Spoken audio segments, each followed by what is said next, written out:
और दूसरों तक पहुंचाना, शेयर करना भाई। बाद में कुछ टाइम के लिए आवाज़ उठती है, बस 1 या 2 दिन के लिए, कुछ भी पब्लिसिटी के लिए एक बंदा आवाज़ उठाता है। उसको जिस तरीके से पब्लिसिटी मिली, उसके बाद वो शांति हो जाता है।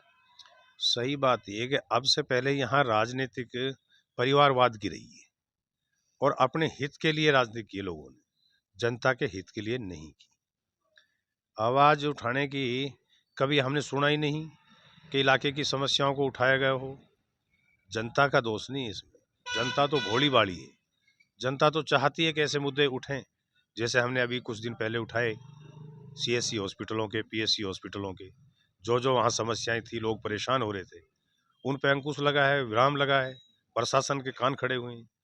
तो ये सारी चीजें हैं। इसमें हमारी जो नुमाइंदगी करने वाले हैं इस इलाके के, चाहे कोई भी है, वो सब दोषी हैं। आम जनता इसमें दोषी नहीं है और जनता के जागरूक होना पड़ेगा, तब जा करके काम चलेगा।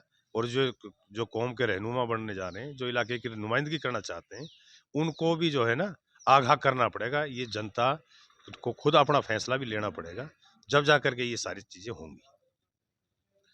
जनता को स्वास्थ्य और शिक्षा पे ज़्यादा ध्यान देना पड़ेगा। बिल्कुल, हमारे ये इलाका ऐसा इलाका रहा है, जब हरियाणा पंजाब एक थे तो ऐसे ऐसे खिलाड़ी यहाँ पैदा हुए कि जो हरियाणा पंजाब के टॉपर खिलाड़ी थे। चाहे वो फुटबॉल का मैच हो, चाहे कबड्डी का मैच हो, चाहे कुश्ती का मामला रहा हो, खेल के मैदान बहुत अच्छे रहे हैं। एजुकेशन की बात करें, एजुकेशन में बहुत अच्छा हमारा यहाँ वो रहा है। लेकिन इसमें सबसे इसको पिछड़ापन में और इस को सही मायने में और 50 साल पीछे ले जाने में जो हमारी प्रतिनिधित्व कर रहे हैं, जो राजनीति कर रहे हैं, जो लीडरशिप कर रहे हैं, जो एमएलए एमपी रहे हैं, उनका बहुत बड़ा जो है इसमें रोल रहा है, इस मेवात को पिछड़ापन में और सारी इन समस्याओं को बढ़ाने में।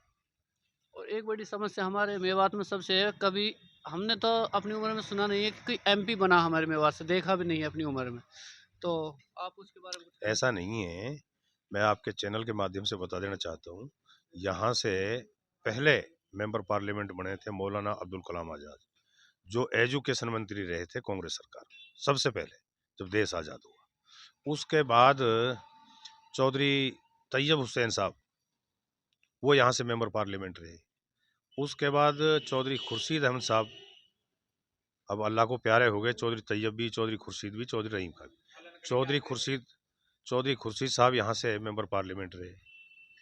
चौधरी रहीम खां यहाँ से मेंबर पार्लियामेंट रहे। ऐसा नहीं है मेंबर पार्लियामेंट नहीं रहे, लेकिन समय का उस टाइम हालात थे, अभाव था और जो कुछ होना चाहिए था इस इलाके के लिए वो नहीं कर पाए।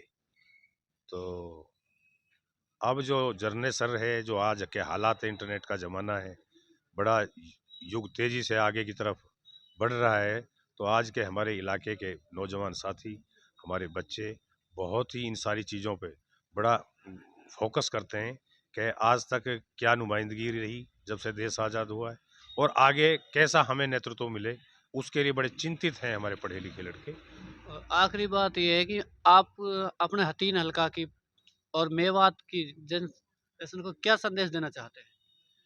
मैं मेवात इलाके और हतीन की जनता को यही संदेश देना चाहता हूँ कि जो कौम और इलाके को साथ लेके चल सके, 36 बिरादरी को, हिंदू मुसलमान को, सबसे पहले हमारा दायित्व तो बनता है भाईचारा कायम रखना।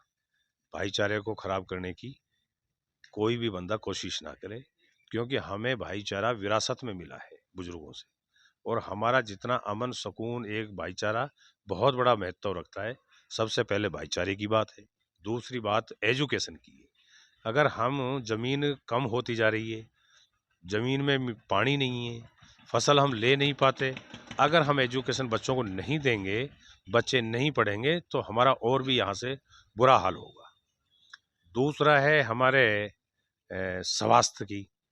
स्वास्थ्य हमारा इतना कमज़ोर और ख़राब होता जा रहा है दिन प्रतिदिन कि जो ये पानी आ रहा है इसमें केमिकल मिला हुआ है और ये केमिकल, इससे हम सिंचाई का काम करते हैं, उसी फसल को हम खाते हैं, तो कैंसर की बीमारी बड़ी तेज़ी से घर कर रही है इलाके में और बीमारियां बहुत तेज़ी से बढ़ रही हैं। तो इस स्वास्थ्य के लिए मैं तो अपील करता हूं स्वास्थ्य विभाग से और मुख्यमंत्री से खास तौर से कि इस इलाके के लिए जो गंदा पानी आ रहा है इस पे विराम लगे, इसका समाधान हो और यहाँ की जो बीमारियां हैं इनके लिए स्पेशल टीम बना करके गाँव में भेजी जाए, क्योंकि एक एक गाँव में 20-20 10-10 आदमियों को कैंसर का रोग आ रहा है। कैंसर सिर्फ उसी से हो रहा है जो ये गंदा पानी की हम फसल खा रहे हैं, सब्जियां खा रहे हैं और इसको पी भी रहे हैं, क्योंकि जब नीचे बोर होता है वो जो पानी निकल के आता है तो उसमें भी वो कीटाणु जो है नजर आते हैं। जब यहाँ आकर के मेडिकल लाइन ने और डॉक्टरों ने आकर के चेक किया था कई गाँव में, तो उसमें वो पानी बड़ा खराब निकला और उसकी रिपोर्ट ये गई कि भाई ये पीने के योग्य पानी नहीं है, लेकिन मजबूरी है, लोग फिर भी उस गंदे पानी को पी रहे हैं क्योंकि पानी नहीं है पीने के लिए।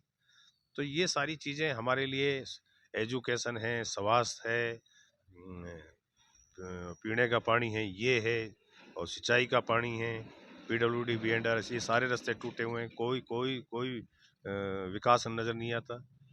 बात करते हैं बेटी पढ़ाओ बेटी बचाओ, बेटी कहाँ पढ़ेंगी जब स्कूलों में टीचर ही नहीं है, तो बेटी कहाँ जाएंगी, कहाँ पढ़ाएंगे इनको। ये सारी चीज़ें हैं, पूरी खामियां ही खामियां हैं, लेकिन सरकार के कान पे अब तक जूं नहीं रेंग रही है और हम इस आवाज़ को बार बार उठाते रहते हैं और इंशाल्लाह जब तक सांस में सांस रहेगा इस इलाके की सेवा करेंगे और जो भी मुद्दा हमारे संज्ञान में आएगा हम बड़ी मजबूती के साथ जनता की आवाज़ को उठाने का काम करेंगे। अस्सलाम वालेकुम, खुदा हाफिज़।